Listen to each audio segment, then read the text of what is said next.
ನಾನಿರುವುದೇ ನಿಮಗಾಗಿ.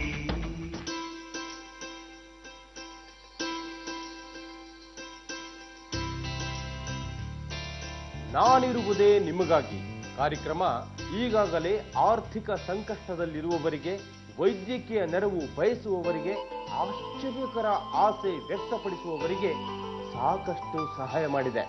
ಆದರೆ ಮೊಟ್ಟ ಮೊದಲ ಬಾರಿಗೆ ಒಬ್ಬ ಯುವ ವಿಜ್ಞಾನಿಯ ಆಸೆಯನ್ನ ಈಡೇರಿಸ್ತಾ ಇದೆ. ಬನ್ನಿ, ಫಾರೂಕ್ ಯಾವ ಸಾಧನೆ ಮಾಡಿದಾನೆ ನೋಡೋಣ. ನಾನಿರುವುದೇ ನಿಮಗಾಗಿ. ವೆಲ್ಕಮ್. ನಿಮಗಾಗಿ. ಇವಾಗ ನಾವೇನೇ ಸಾಧನೆ ಮಾಡಬೇಕಂದ್ರು, ಇಲ್ಲ ಏನಾದರೂ ಒಂದು ಹೊಸ ರೀತಿ ಕಂಡುಹಿಡಿಬೇಕಂದ್ರು, ಅದಕ್ಕೆ ಬರೀ ಓದಿದ್ರೆ ಮಾತ್ರ ಸಾಲದು. ಅದಕ್ಕೆ ಎಕ್ಸ್ಪೀರಿಯನ್ಸ್ ಆಗಬೇಕು. ನಾವು ಏನೇ ಒಂದು ದೃಶ್ಯನ ನೋಡಿದ್ರೂ ಅದ್ರಲ್ಲಿ ಒಂದು ಅರ್ಥ ಇರಬೇಕು. ಯಾವ ರೀತಿ ನೋಡಿದ್ರೆ ಕರೆಕ್ಟಾಗಿ ಬರುತ್ತೆ ಅನ್ನೋದು ಒಂದು ಪ್ರಾಪರ್ ಒಂದು ಕಾನ್ಸಂಟ್ರೇಷನ್ ಇದ್ರೆ ಅದು ಸಾಧಿಸಕ್ಕೆ ಸಾಧ್ಯ. ಅದೇ ರೀತಿನೇ ಎಷ್ಟೋ ಸೈಂಟಿಸ್ಟ್ಗಳು ಏನೇನೋ ಸಾಧಿಸಿದ್ದಾರೆ. ಅದು ಬರೀ ಓದೋದಿಲ್ಲ, ಅವರು ಎಕ್ಸ್ಪೀರಿಯನ್ಸ್, ನೋಟ ಇರ್ಬೋದು, ಎಲ್ಲ ಥಿಂಗ್ಸ್ಲೂ ಒಂದೊಂಥರ ಆಲೋಚನೆ ಮಾಡಿ ಆ ಕಂಡಿಡಿದಕ್ಕೆ ಒಂದು ಅರ್ಥ ಕೊಟ್ಟರು. ಎಕ್ಸಾಂಪಲ್ ಟೆಲಿವಿಷನ್ನು, ಟೆಲಿಫೋನು, ಏರೋಪ್ಲೇನು, ಆ ರೀತಿ ಸಿಕ್ಕಾಬಟ್ಟೆ. ಇವಾಗ ಬರ್ತಾರ ಹುಡುಗ ಧಾರವಾಡದಿಂದ, ಅವನ ಹೆಸರು ಫರೂಕ್ ಅಂತ. ಆತ BSc ಓದ್ತಾ ಇದ್ದಾನೆ. ಅವನು ಒಂದು ಆಸೆನ ತಗೊಂಡ್ಬರ್ತಾ ಇದ್ದಾನೆ. ಆ ಆಸೆ ಏನು ಅಂತ ಅವನ ಬಾಯಲ್ಲ ಕೇಳಲ್ಲ. So let's welcome Farooq.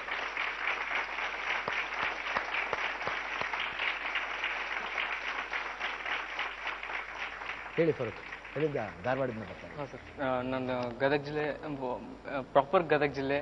ಹಾಂ ಸರ್. ಧಾರವಾಡದಲ್ಲಿ ಇವಾಗ ನನಗೆ BSc ಓದಲಿಕ್ಕೆ ಕಳಿಸಿದ್ದಾರೆ ಸರ್. ಯಾಕೆ BSc ಎಷ್ಟನೇ ಸೆಕೆಂಡ್ ಇಯರ್? ಹಾಂ ಸರ್, ಫಸ್ಟ್ ಇಯರ್ ಓದ್ತಾ ಇದ್ದೀನಿ ಇವಾಗ. ಫಸ್ಟ್ ಇಯರ್ ಏನು ಕಾಂಬಿನೇಷನ್ ತಗೊಂಡಿದ್ದೀರಾ? ಹಾಂ ಸರ್, ಕೆಮಿಸ್ಟ್ರಿ, ಬಾಟ್ನಿ, ಬಯೋಟೆಕ್ನಾಲಜಿ ತಗೊಂಡಿದ್ದೀನಿ ಸರ್. ಸರ್, ಮೊದಲಿಗೆ ಹೇಳ್ಬೇಕಂತಂದ್ರೆ ನಾನು ಬಡತನದಿಂದ ಬಂದವನು. ಅಂದರೆ ನಮ್ಮ ಫ್ಯಾಮಿಲಿ ಬ್ಯಾಕ್ಗ್ರೌಂಡ್ ನನಗೆ ಸರಿಯಾಗಿ ಗೊತ್ತಿಲ್ಲ ಸರ್. ಯಾಕಂದರೆ ನಮ್ಮ ತಂದೆ ಕೂಲಿ ಮಾಡ್ಕೊಂಡು ಬದುಕ್ತಾ ಇದ್ರು ಸರ್. ನಮ್ಮ ತಾಯಿ ಮನೆಯ ಕೆಲಸ ಮಾಡ್ಕೊಂಡ್ಬಿಟ್ಟು ಬದುಕ್ತಾ ಇದ್ರು. ಬಟ್ ಈಚೆಗೆ ನಮ್ಮ ತಂದೆ ಎಕ್ಸ್ಪೈರ್ಡ್ ಆಗಿಬಿಟ್ರು ಸರ್. ಯಾವಾಗ ಸರ್? ಇವಾಗ 6 ತಿಂಗಳ ಹಿಂದೆ. ಆ್ಯಕ್ಚುಲಿ ನನ್ನ ಎಕ್ಸಾಮ್ಸ್, ಸೆಕೆಂಡ್ PUC ಎಕ್ಸಾಮ್ಸ್ ಇನ್ನು ಒಂದು 6-8 ದಿನ ಇರೋ ವೇಳೆ ತಿರ್ಕೊಂಡ್ಬಿಟ್ರು ಸರ್. ಅದೇ ಪ್ರಾಬ್ಲಮ್ ಆಯಿತು. ನಾವು ಡಾಕ್ಟರ್ APJ ಅಬ್ದುಲ್ ಕಲಾಂ ಅವ್ರನ್ನ ನಾವು ರೋಲ್ ಮಾಡೆಲ್ ಆಗಿ ತಗೊಳ್ಳೋದಾದ್ರೆ ಸರ್, ಅವ್ರ ಜೀವನದಲ್ಲಿ ಪ್ರಾಥಮಿಕ ಅಂದರೆ ಪ್ರೈಮರಿ ಲೆವೆಲಲ್ಲಿ ಯಾವ ಥರ ಅವರು ಟೀಚರ್ಸ್ನ ನೆನೆಸ್ಕೊಳ್ತಾರೆ, ಹಂಗೆ ನಾನು ಇವಾಗ ನನ್ನ ಜೀವನದಲ್ಲಿ ಹೈಸ್ಕೂಲ್ ಟೀಚರ್ಸ್ನ ನೆನೆಸ್ಕೋಬೇಕಾಗುತ್ತೆ ಇಂಥ ಟೈಮಲ್ಲಿ ಸರ್. ಅಬ್ದುಲ್ ಕಲಾಂ ನಿಮಗೆ ನಮ್ಮ ಎಷ್ಟೋ ಸ್ಟೂಡೆಂಟ್ಸ್ಗೆ ರೋಲ್ ಮಾಡಲ್. ಯಾಕಂದರೆ ಅವರು ಅಷ್ಟೇ ಬೇಸಿಕ್ಕಾಗಿ ಎಜುಕೇಷನ್ಗಿಂತ ಹೆಚ್ಚಾಗಿ ಅವ್ರ ಲೈಫ್ ಎಕ್ಸ್ಪೀರಿಯನ್ಸ್ ಜಾಸ್ತಿ ನೋಡಿದ್ರು. ಲೈಫ್ಲಿ ಫೇಸ್ ಮಾಡ್ತಾರಲ್ಲ, ಡೈಲಿ ಆಕ್ಟಿವಿಟೀಸ್ ಫೇಸ್ ಮಾಡ್ತಾರಲ್ಲ, ಆ ರೀತಿ ಸಾಕಷ್ಟು ಎಕ್ಸಾಂಪಲ್ ಇದೆ ಅಬ್ದುಲ್ ಕಲಾಂ ಬಗ್ಗೆ ಹೇಳ್ಬೇಕಂದ್ರೆ. ಯಾಕಂದರೆ ಅವರು ಸ್ಟ್ರೀಟ್ ಲೈಟ್ಲಿ ಓದೋರು. ಅಂಥ ಒಂದು ಪ್ರಾಬ್ಲಮ್ ಯಾರು ಎಜುಕೇಷನ್ ಇರೋರು ಯಾವಾಗಲೂ ರಿಚ್ಚೇನೆ, ಬಡತನ ಅಂತ ಬರಲ್ಲ ಅವ್ರಿಗೆ. ಅದನ್ನು ನಾವು ಅನ್ಕೋಬೇಕು, ಬಿಕಾಸ್ ನಾವು ಬಡವರು ಅಂತ ಅನ್ಕೊಂಡು ಓದ್ಬೇಕು. ಬಟ್ ಓದೋರು ಯಾವತ್ತೂ ಸೌಕರ್ಯ, ಯಾಕಂದ್ರೆ ಎಜುಕೇಶನ್ ಅವ್ರು ರಿಚ್ ಆಗಿರ್ತಾರೆ. ಒಂದು ಕ್ವಿಜ್ ಕಾಂಪಿಟೇಷನ್ ಅಲ್ಲಿ ಪಾರ್ಟಿಸಿಪೇಟ್ ಮಾಡಿದ್ದೆ ಸರ್. ಅವತ್ತು ಒಬ್ಬ ಕ್ವಿಜ್ ಮಾಸ್ಟರ್ ನನಗೆ ಬಹಳ ಅಟ್ರಾಕ್ಟಿವ್ ಆಗಿ, ಅಂದ್ರೆ ಅವರು ಕ್ವೆಶನ್ ಕೇಳೋ ಸ್ಟೈಲ್, ಆಮೇಲೆ ನನಗೆ ಸೈನ್ಸ್ ಅಂದ್ರೆ ಅಷ್ಟು ಇಂಟ್ರೆಸ್ಟ್ ಬರೋದಕ್ಕೆ ಆ ಟೀಚರ್ ಕಾರಣ. ಅದಕ್ಕೋಸ್ಕರ ನಾನು ಆ ಟೀಚರ್ ನೆನೆಸ್ಕೊಳ್ಳೋಕೆ ಬಹಳ ಇಷ್ಟಪಡ್ತೀನಿ ಸರ್. ಸರ್, ನಿಮ್ಗೆ ಸಾಧ್ಯ ಆದ್ರೆ ಅವ್ರು ಇಲ್ಲೇ ಇದ್ದಾರೆ ಸರ್. ಅವರು ಟೀಚರ್ ಕೂಡ ಇಲ್ಲಿ ಬಂದಿದ್ದಾರೆ ಸರ್. ಬಂದಿದ್ದಾರೆ? ಯಾರು ಸರ್? ಸಂಗಮೇಶ್ ದಿಂಡೂರ್ ಅಂತ ಹೇಳ್ಬಿಟ್ಟು. ಸಂಗಮೇಶ್ ದಿಂಡೂರ್ ಅವ್ರ ಜೊತೆ ಬಂದಿದ್ದಾರೆ. ಕರ್ನಾಟಕ ಅಂತ ಹೇಳ್ತಿದ್ದೀರಾ, ಏನು ಅಚೀವ್ಮೆಂಟ್ ಮಾಡಿದ್ದೀರಾ? ಅದು ನ್ಯಾಷನಲ್ ಚಿಲ್ಡ್ರನ್ ಸೈನ್ಸ್ ಕಾಂಗ್ರೆಸ್ ಅಂತ ಎವ್ರಿ ಇಯರ್ ಕಂಡಕ್ಟ್ ಮಾಡ್ತಾರೆ. ಎವ್ರಿ ಇಯರ್ ಅಂದ್ರೆ ರಾಷ್ಟ್ರೀಯ ಮಕ್ಕಳ ವಿಜ್ಞಾನ ಸಮಾವೇಶ ಅಂತ ಹೇಳ್ತೀವಿ ನಾವು. ಅದರಲ್ಲಿ ಒಂದು ಟಾಪಿಕ್ ಕೊಡ್ತಾರೆ ಸರ್ ಅವರು. ಆ ಟಾಪಿಕ್ಗೆ ಅನುಗುಣವಾಗಿ ಸುಮಾರು 3 ಮಂತ್ಸ್ ನಾವು ಲೈಕ್ ರಿಸರ್ಚ್ ಮಾಡಬೇಕು. ಫಾರ್ ಎಕ್ಸಾಂಪಲ್, ಅವನು ಬಹಳ ಅತ್ಯುತ್ತಮವಾಗಿ ಮಾಡಿದಂದ್ರೆ ಬಯೋಡಿಸೈಲ್ ಮೇಲೆ ಮಾಡೋದು ಬಹಳ ಚೆನ್ನಾಗಿ ಮಾಡಿದ. ಬಯೋಡಿಸೈಲ್ ಫಾರ್ ಎಕ್ಸಾಂಪಲ್ ಹೊಂಗೆ ಅಂತ ನಾವು ಹೇಳ್ತಾ ಇದ್ದೀವಿ. ಹೊಂಗೆ it is a plant, it is a type of plant. Yes, ಹೊಂಗೆ ಮರ, ಹೊಂಗೆ ಕೃಷಿ ಅಂತ ಹೇಳ್ತೀವಿ ನಾವು. ಆ ಸೀಡ್ಸ್ಗಳನ್ನು ಅದರಿಂದ ಆಯಿಲ್ ಎಕ್ಸ್ಟ್ರಾಕ್ಟ್ ಮಾಡಿ, ಅದಕ್ಕೆ ಸುಮಾರು 70% ಆಯಿಲ್ ಎಕ್ಸ್ಟ್ರಾಕ್ಟೆಡ್ ಫ್ರಮ್ ಹೊಂಗೆ ಸೀಡ್ಸ್ ಆ್ಯಂಡ್ 30% ಡಿಸೈಲ್ ಸೇರಿದ್ರೆ it acts like A fuel. Okay. Sure. So adana is yes found. He extracted, he demonstrate ಮಾಡಿದಾನೆ ಸರ್. Okay. Let me give you a big hand.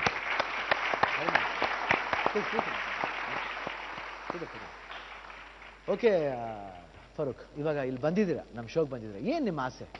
At least ಈ ಥರ ಯಾರೋ ಒಬ್ಬ scientist ನಂಗೆ ಸಿಕ್ಕರೆ ನಂಗೆ ಅವರಿಂದ ನನಗೇನು ಹೆಲ್ಪ್ ಆಗುತ್ತೆ ಅದು ಬೇಡ ಸರ್. ಜಸ್ಟ್ ನಂಗೆ ಅವ್ರ ಲ್ಯಾಬಲ್ಲಿ ನನ್ನ ಕಸ ಹೊಡೆಯಕ್ಕೆ ಇಟ್ಕೊಂಡ್ರು ಪರವಾಗಿಲ್ಲ ಸರ್. ಅಲ್ಲಿದ್ದು ನಾನೊಬ್ಬ ಸೈಂಟಿಸ್ಟ್ ಆಗಿ ತೋರಿಸಿ ಮತ್ತೆ ಇದೇ ವೇದಿಕೆಗೆ ಬಂದು ನಾನು ಅಚೀವ್ ಮಾಡಿದ್ದೀನಿ ಅಂತ ನಿಮ್ಗೆ ತೋರಿಸ್ತೀನಿ ಸರ್. ಆಮೇಲೆ ಹಾಗೆ ನೀವು ಇಷ್ಟೊಂದು ಮಾಡಿದಿರ, ಇದಕ್ಕೆ ಯಾಕೆ ಇದು ವಿಶ್ ಅಂತ ಅನ್ಸೋದೇ ಅಲ್ಲಪ್ಪ ಮರಿ. ಆಕ್ಚುಲಾಗಿ ಇದು ವಿಶ್ ಅಂತ ಅನ್ಸೋದಿಲ್ಲ. ಯಾಕಂದ್ರೆ ನೀನು ಇಷ್ಟೊಂದು ಸಾಧನೆ ಮಾಡಿದಿ, ಇದೇ ದೊಡ್ಡ ವಿಷಯನ. ಇಂಥ ಸಾಧನೆ ತಗೊಂಡು ಕೊಟ್ರೆ ಆರಾಮಾಗಿ ಸೇರಿಸ್ಕೋತಾರಲ್ಲಪ್ಪ. ಇದು ಶಿವಣ್ಣ ಏನು ನೆರವೇರಿಸಬೇಕಾದ ಆಸೆ ಏನಿಲ್ವಲ್ಲ ಸರ್. ಇದು ವಸ್ತುಸ್ಥಿತಿ ಬೇರೆ, no no no no what ನಾವು ವಿಚಾರ ಮಾಡಿದ್ರೆ ಇಲ್ಲ. ಕೇಳಿ ಯಾರಿಗಾರು ಇದು ಆಸೆ ಅಂತ ಅನ್ಸುತ್ತಾ? ಹೇಳಿ ನೀವೇ ಹೇಳಿ, ಇದು ಆಸೆ ಅಂತ ಅನ್ಸುತ್ತಾ? ಇಷ್ಟೊಂದು ಸಾಧನೆ ಮಾಡ್ರೆ ಹುಡುಗ. ನನಗೆ ಏನೇನೋ ಪಾಯಿಂಟ್ಸ್ ಗೊತ್ತಿಲ್ಲ, ಏನೋ ಡೈವರ್ಸಿಟಿ ಅಂದ್ರು, ಏನೋ ಪಾಯಿಂಟ್ಸ್ ಅಂದ್ರು, ಆ ಪಾಯಿಂಟ್ಸ್ ನನಗೆ ಗೊತ್ತಿರಲಿಲ್ಲ. ಅಷ್ಟೊಂದು ಸಾಧನೆ ಮಾಡ್ರೆ ಹುಡುಗ, ಇದೊಂದು ಆಸೆ. ನನಗೊಂದು ಸೈಂಟಿಸ್ಟ್ ಅಂತ ಇಂಟ್ರೊಡ್ಯೂಸ್ ಮಾಡಿ ಅನ್ನೋದು ಐ ಡೋಂಟ್ ಥಿಂಕ್ ಇದು ವಿಷ್ ಅಂತ ಅನ್ಸಲ್ಲಪ್ಪ. ನೀನೇ ಟ್ರೈ ಮಾಡ್ಬೇಕದು. ಅದು ನಾನು ನೆರವೇರಿಸ್ಬೇಕಾ ಹೇಳು ಅದನ್ನ? ಬಿಕಾಸ್ ವೆನ್ ಯು ಗಾಟ್ ಇಷ್ಟೊಂದು ಎಬಿಲಿಟಿ ಇದೆ ನಿಮಗೆ, ಅದು ನಾನು ಮಾಡ್ಬೇಕಾದ್ರೆ ನನಗೇನು ಆಸೆ ಅಂತ ಅನಿಸ್ತಾ ಇಲ್ಲಪ್ಪ. ನನಗೆ ನಾನು ಸಾರಿ ರಿಯಲಿ ಅಂತ ಅನ್ಸ್ತಾ. ನೀವು ಟ್ರೈ ಮಾಡಿ ಅದನ್ನ. ಬಹಳ ಟ್ರೈ ಮಾಡಿದೆ ಸರ್. ಇಲ್ಲ, ನೀವು ಟ್ರೈ ಮಾಡಿ, try and try will succeed. ನೋಡೋಣ. ಅದು ನಂಗೆ ಆಸೆ ಅಂತ ಅನಿಸ್ತಾ ಇಲ್ಲಪ್ಪ. ಪ್ಲೀಸ್ ಡೋಂಟ್ ಫೀಲ್ ಬ್ಯಾಡ್. ನಾನು ತುಂಬ ಫ್ರ್ಯಾಂಕ್ ಆಗಿ ಮಾತಾಡೋಣ. ಯಾಕಂದ್ರೆ ಅಪ್ಪಾಜಿ ಯಾವಳು ಹೇಳೋರು, ನಾನು ಓದಿಲ್ಲ ಕಂದ, ಎಜುಕೇಶನ್ ಅಂದ್ರೆ ನಾನು ಅಷ್ಟು ಬೆಲೆ ಕೊಡ್ತೀನಿ. ನನಗಿಂತ ನೀವು ಎಷ್ಟೋ ಮೇಲಿದ್ದೀರ ನೀವು. You are topper then me. I might be hero. ನನಗೆ sorry Farooq, please don't feel bad. ನನಗೆ ಇದು ನಂಗೆ ಆಸೆ ಅಂತ ಅನಿಸ್ತಾ ಇಲ್ಲಪ್ಪ. ಪ್ಲೀಸ್ ನೀವು don't feel bad. You should try by yourself. ಯಾಕಂದ್ರೆ ನನಗೆ ಯಾಕೋ ಸಾರಿ, ಯಾಕೆ ಮೈಟ್ ಬಿ ನಾನು ತಪ್ಪಾಗಿರ್ಬೋದೋ ಇಲ್ಲ ಅವ್ರು ತಪ್ಪಾಗಿರ್ಬೋದು, ನಂಗೆ ಗೊತ್ತಾಗ್ತಿಲ್ಲ. ಅದೇನೋ ನಂಗೆ ಆಸೆ ಅಂತ ಅನಿಸ್ತಾ ಇಲ್ಲ. ಐ ಥಿಂಕ್ ಇಷ್ಟೊಂದು ಅಬಿಲಿಟಿ ಇದ್ದವರು, ಐ ಥಿಂಕ್ ನೋಡಿ ಪ್ಲೀಸ್, ಅಬಿಲಿಟಿ ಇದ್ದವರು I think he can prove by himself. You should go and try by yourself. ಫಾರೂಕ್ನ ಆಸೆ ಶಿವಣ್ಣ ಅವರಿಗೆ ಆಸೆನೇ ಅನಿಸಿಲ್ವಂತೆ. ಹಾಗಾದ್ರೆ ತನ್ನ ಆಸೆ ಈಡೇರಿಸಿಕೊಳ್ಳಲು ಫಾರೂಕ್ ಏನು ಮಾಡ್ತಾನೆ? ನಾರಿರುವ